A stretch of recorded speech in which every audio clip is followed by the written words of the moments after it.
विधानसभा निवडणुकीत मतदान कोणाला करणार आणि का करणार हे तुम्ही सांगू शकता? अर्थातच भाजपला, आणि तेही सुशासनासाठी.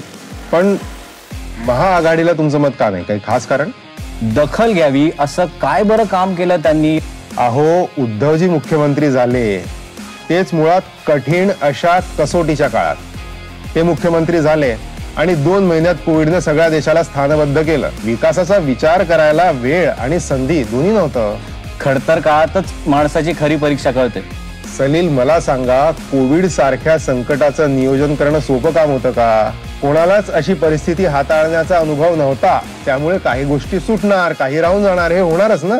ते मान्य हो, पण अशा संकट काळात मेलेल्यांच्या टाळूवरचं लोणी खायचं, 700च्या बॉडी बॅग 6000ला विकत घ्यायच्या, लॉकडाऊन मध्ये कामाशिवाय घरी उपाशी बसलेल्या मजुरांच्या हक्काच्या खिचडीवर डल्ला मारायचा, औषधं अव्वाच्या सव्वा भावात विकत घ्यायची, कागदोपत्री काल्पनिक आरोग्य कर्मचारी दाखवून आपले खिसे भरायचे. अख्खा महाराष्ट्र श्वासासाठी तडफडत असताना पैशाने तुडुंब भरलेल्या त्यांच्या तिजोऱ्यांचाही श्वास अडकला होता. याला जर तुम्ही चोख नियोजन म्हणत असाल तर सॉरी. पण कोविडचा काळ सोडला तरी 1.5 वर्षाची कामगिरी उत्तमच होती. फारच उत्तम होती.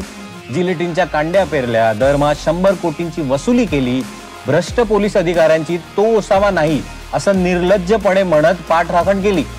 फारच उत्तम कामगिरी होती म्हणायची. असे रागवू नका. पण काय हो, महायुतीचा कारभार तरी काय होता? आता हेच बघा ना, सगळे मराठे नाराज आहेत. नाही नाही नाही, अशी दिशाभूल करू नका. अण्णासाहेब पाटील महामंडळाने 1 लाख उद्योजक घडवले. ते मराठे आहेत. नोकरी मागणारे त्यांचे हात आता नोकरी देणारे झाले आहेत. हॉस्टेल मिळेस्तोवर हॉस्टेल भत्ता घेणारे लाखो विद्यार्थी पण मराठा आहेत. फीज मध्ये सवलत मिळणारे लाखो तरुण मराठा आहेत. सारथी योजनेमधून अधिकारी झालेले मराठाही खुश आहेत. त्याशिवाय लाडकी बहीण योजनेत हात बळकट झालेल्या भगिनींमध्येही मराठा भगिनी आहेत. सोलर पंप मिळालेल्या शेतकऱ्यांमध्येही मराठा आहेत. या वेगवेगळ्या गटांमध्ये सगळे मराठा देवेंद्रजींना आशीर्वाद देत आहेत. नाराज असतील तर फक्त तेच जे स्वयंघोषित मराठा नेता आहेत. दिवस रात्र टीव्हीवर दिसतात म्हणून संपूर्ण मराठा समाज नाराज आहे असा अर्थ होत नाही. प्रणितीताई तर म्हणाल्या होत्या की जनतेत असंतोष इतका वाढलाय की महाराष्ट्र पेट घेणार, हिंसा होणार, सिव्हिल वॉर होणार आहे आणि बरंच काही. तुम्ही मला चर्चेला बोलवण्याआधी महाराष्ट्र जरा फिरून आला असता तर बरं झालं असतं.